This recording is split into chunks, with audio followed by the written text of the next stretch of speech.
Home prices in your city may be falling right now, but the cost of owning that home is quietly exploding. Mortgage payments are higher than ever, insurance bills are rising, taxes are climbing, and yet your home is worth less than it was a year ago. This is the most dangerous phase of a housing downturn.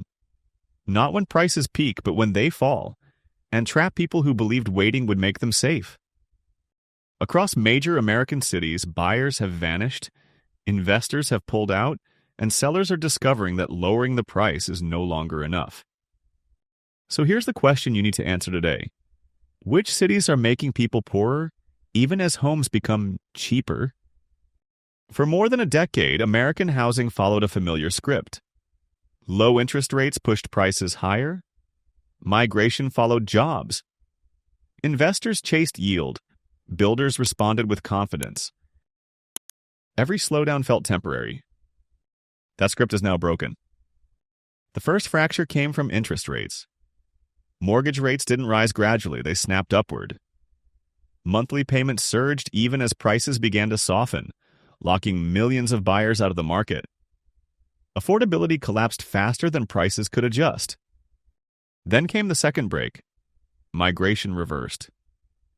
Cities that absorbed waves of remote workers during the pandemic are now watching those same households leave. Return to office mandates, layoffs, and shrinking stock-based compensation stripped away the demand that once justified record prices. The people who could afford these homes disappeared almost overnight. Investors noticed first. Institutional buyers and small-scale landlords alike began pulling back. In many markets, investor purchases dropped 40–50%. When experienced capital exits simultaneously, it is rarely a coincidence. It is a warning. At the same time, supply kept growing. Projects approved during the boom years continued to deliver new units into a market that no longer needed them. Overbuilding didn't cause the downturn, but it is now amplifying it. Listings are stacking up. Days on market are stretching. Price cuts are becoming routine.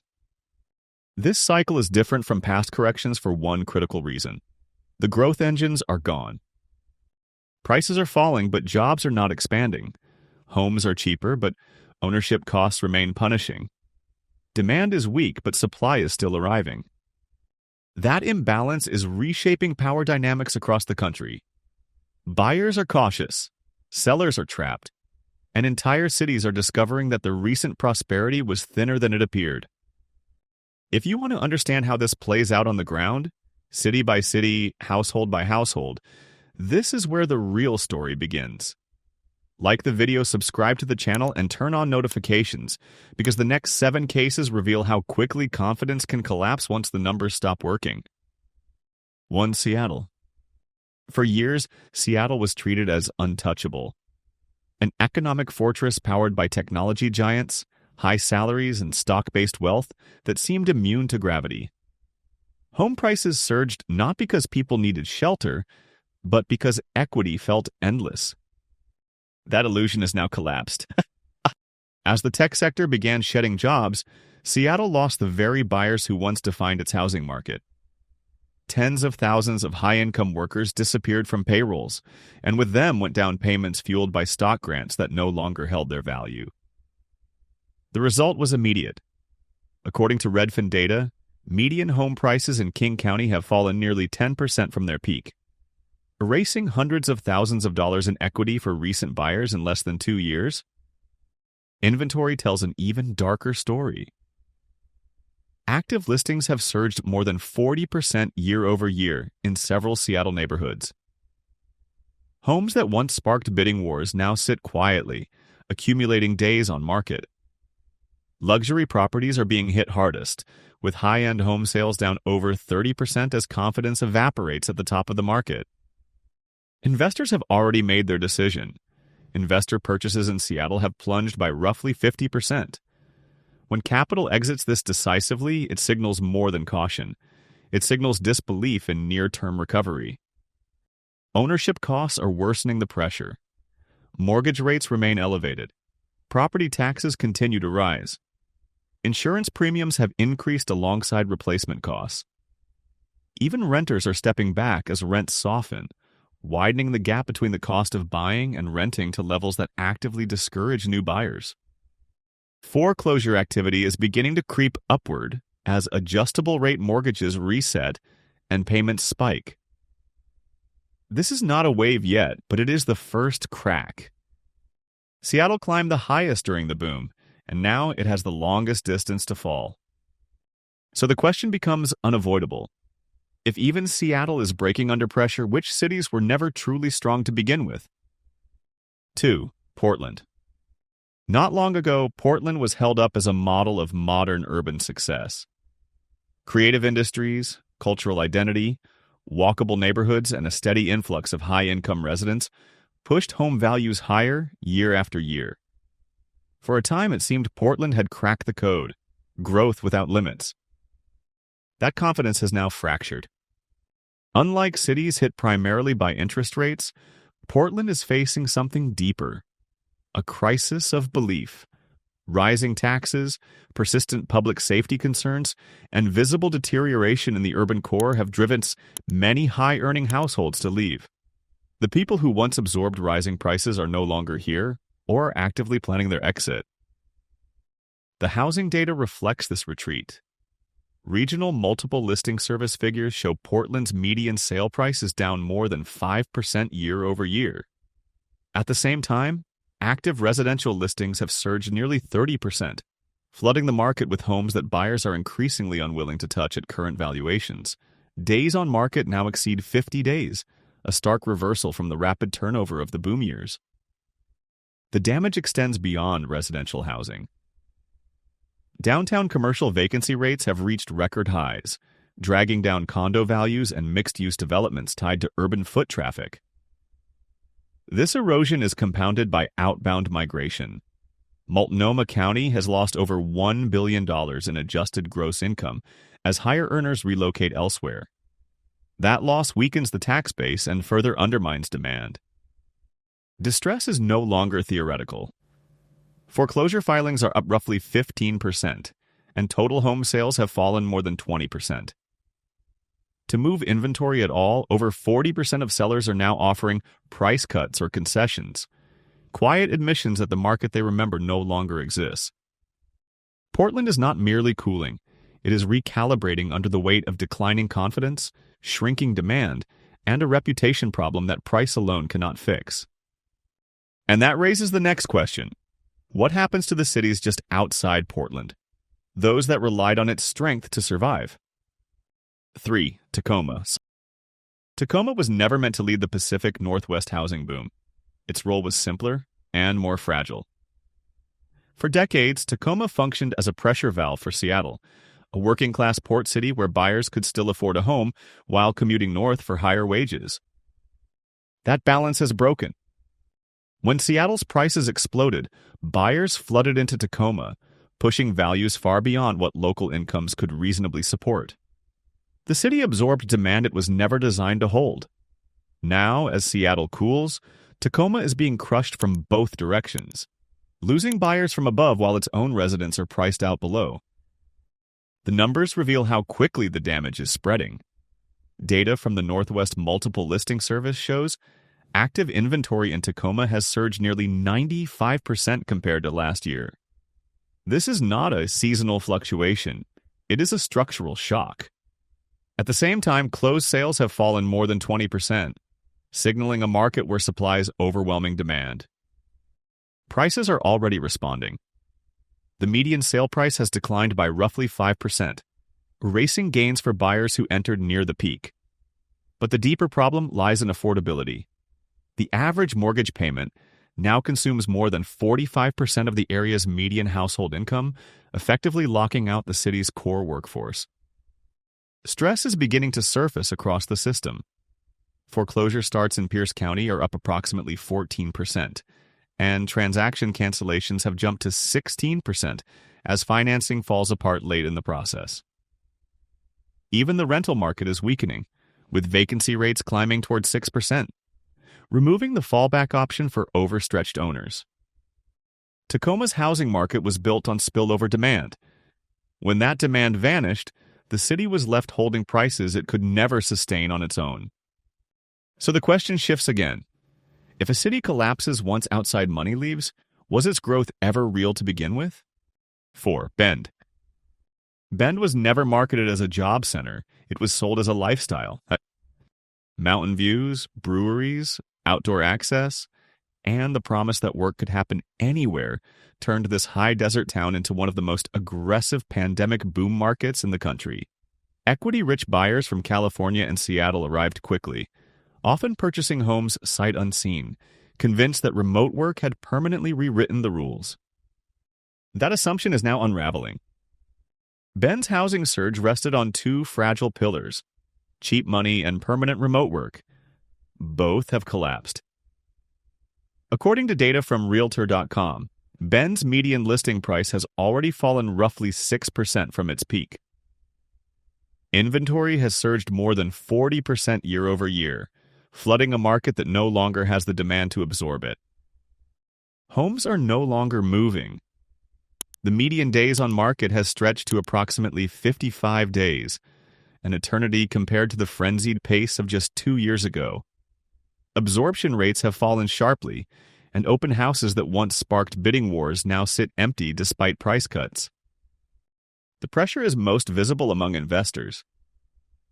Vacancy rates for second homes and short-term rentals have climbed toward 8% as tourism revenue fails to cover rising mortgage, insurance, and maintenance costs. As cash flow disappears, forced selling follows. Nearly 42% of active listings in Bend now carry price reductions, a clear signal of distress rather than negotiation. Builders are retreating as well. Permits for new single-family homes have fallen by roughly 25%, reflecting a sudden realization that demand was borrowed from the future and has now been used up. Bend was the textbook Zoom town, and like most textbook examples, it is now serving as a warning. Which raises the next question. If lifestyle markets collapse this quickly once conditions change, what happens to cities that relied on migration rather than money? 5. Spokane. For a brief moment, Spokane looked like a solution. Lower prices, urban amenities, and distance from the congestion and politics of Western Washington turned the city into a pandemic-era refuge. Remote workers arrived with higher incomes, confident they had found a version of city life without coastal costs. That window is closed. Spokane's boom was driven less by local economic strength than by inbound migration. When that flow slowed, the market was left exposed. Redfin data shows the number of homes listed for sale has jumped more than 35% compared to last year, creating a growing inventory overhang that buyers are increasingly unwilling to absorb. Prices have stopped climbing. In real terms, the median sale price is now down nearly 3% after adjusting for inflation. Homes that once sold in days now linger for roughly 45 days on the market, signaling a sharp reversal in buyer urgency. Nearly 40% of active listings have undergone price cuts, evidence that sellers are still anchored to expectations shaped by a market that no longer exists. Builders have responded defensively. Permits for new single-family homes have declined by approximately 20% as developers pull back to avoid saturating an already weakening market. This retreat reflects a broader realization. The demand that fueled Spokane's rise was temporary. Migration data reinforces this shift. Inbound movement has slowed to a trickle, removing the external pressure that once supported higher prices. Without a strong base of local wage growth to replace it, Spokane's housing market has lost its primary engine. The sale-to-list price ratio has now slipped below 100%, officially marking the end of over-asking offers. What remains is a market searching for equilibrium, but without the demand needed to find it quickly. Spokane did not collapse because it overheated. It collapsed because the people who came stopped coming. So the next question is inevitable. What happens when even state capitals begin to fail once remote work disappears? 6. Olympia. Olympia was supposed to be different. As Washington's state capital, it carried the reputation of stability, government jobs, steady incomes, and insulation from the volatility seen in private sector economies. During the pandemic, that image became even more attractive to remote workers fleeing Seattle's costs and congestion. That support has faded. Olympia's surge was built on a temporary premium, the belief that remote work was permanent. As companies reversed course and layoffs spread across the tech sector, the artificial demand that once propped up the market began to disappear. Homes purchased at peak prices are now colliding with a buyer pool that has sharply contracted. The data reflects this reversal with unusual clarity. According to Zillow figures, roughly 55% of homes in Olympia are now selling below their original asking price.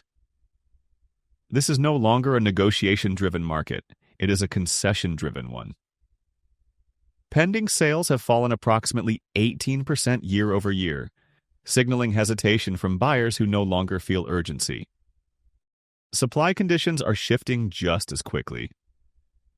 Months of inventory have climbed beyond 3 months, pushing Olympia firmly into buyer market territory. New listings are up around 12%, adding pressure to a market already struggling to clear existing supply. As a result, the average sale-to-list price ratio has slipped to about 98%, erasing the premiums that once defined the area. Beneath the surface, financial stress is building. Mortgage delinquencies in Thurston County have increased by roughly 9%, often an early indicator of future distress sales. At the same time, the average time required for a home to go under contract has nearly doubled, stretching from weeks to nearly a full month. Olympia's housing market was not undone by speculation. It was undone by dependence on a work model that no longer exists. Which leads to the final question in this sequence. If even government-anchored cities are cracking, where was safety ever real? 7. Salem. Salem was never supposed to be on this list. As Oregon's capital, it carried the image of predictability, government employment, modest growth, and insulation from the wild price swings seen in Portland or Seattle. For years, Salem was viewed as a quiet fallback, affordable, stable, and safe. That assumption is now being tested. During the pandemic surge, Salem absorbed buyers priced out of Portland. Prices rose rapidly, but local wages did not follow. What looked like organic growth was in reality borrowed demand spilling over from a much hotter market. Once interest rates rose and migration slowed, that imbalance became impossible to ignore. The data confirms the shift. More than 34% of active listings in Salem have undergone price reductions, meaning 1 out of every 3 sellers has already been forced to reset expectations. Inventory has climbed roughly 22% year over year, while homes are sitting longer. Days on market are up more than 15% as buyers hesitate under higher borrowing costs. The investor retreat is even more telling. According to CoreLogic data, investor purchases in the area have fallen by over 45%. When speculative capital exits a market this quickly, it signals that future appreciation is no longer expected. What remains are owner-occupants facing shrinking equity and rising monthly expenses. Prices have begun to respond. After exploding during the pandemic frenzy, Salem's median sale price has hit a ceiling and is now down close to 3% year over year when adjusted. Foreclosure filings have risen approximately 12% quarter over quarter, still early but moving in the wrong direction. Salem's decline is subtle, not spectacular, but that is precisely what makes it dangerous. Because if even a government-anchored, low-volatility city begins to slide once outside demand disappears, it suggests that stability itself was conditional. And that leaves one final question hanging over the entire region. If no city is truly protected, what does safe even mean in this housing cycle? When cheaper homes still cost more. Taken individually, none of these 7 cities tells the full story. Seattle's tech collapse, Portland's crisis of confidence, Tacoma's dependency on outside money, Bend's Zoomtown illusion, Spokane's migration reversal, Olympia's remote work hangover, Salem's quiet erosion of stability. But together they reveal a pattern that is impossible to ignore. This downturn is not being driven by panic. It is being driven by math. Prices are falling, but affordability is not improving. Demand is weak, yet supply keeps arriving. Ownership costs remain high while job security deteriorates, and the belief that waiting makes you safe has trapped thousands of households in properties that no longer work financially. The greatest damage of this cycle is not measured in percentages, it is measured in lost flexibility. Homeowners who bought near the peak cannot sell without losses. Buyers who waited are discovering that cheaper prices still come with higher monthly costs. Investors who relied on perpetual appreciation have already exited, leaving behind markets searching for new foundations that may not exist. The common thread across every city is not geography. It is belief. The belief that prices only move one direction. The belief that migration never reverses. The belief that growth, once achieved, becomes permanent. History shows otherwise. Every housing cycle ends the same way. Not with a crash, but with a long, grinding realization that expectations were built on conditions that no longer apply. This moment may be an adjustment, or it may be the early phase of something deeper and longer. The question is no longer whether prices will fall further. The question is how many people will remain trapped while they do. If this analysis helped you see the housing market more clearly, like the video, subscribe to the channel, and turn on notifications so you don't miss what comes next. And if you're living through this shift yourself, share your experience in the comments, because the real story of this cycle is still being written.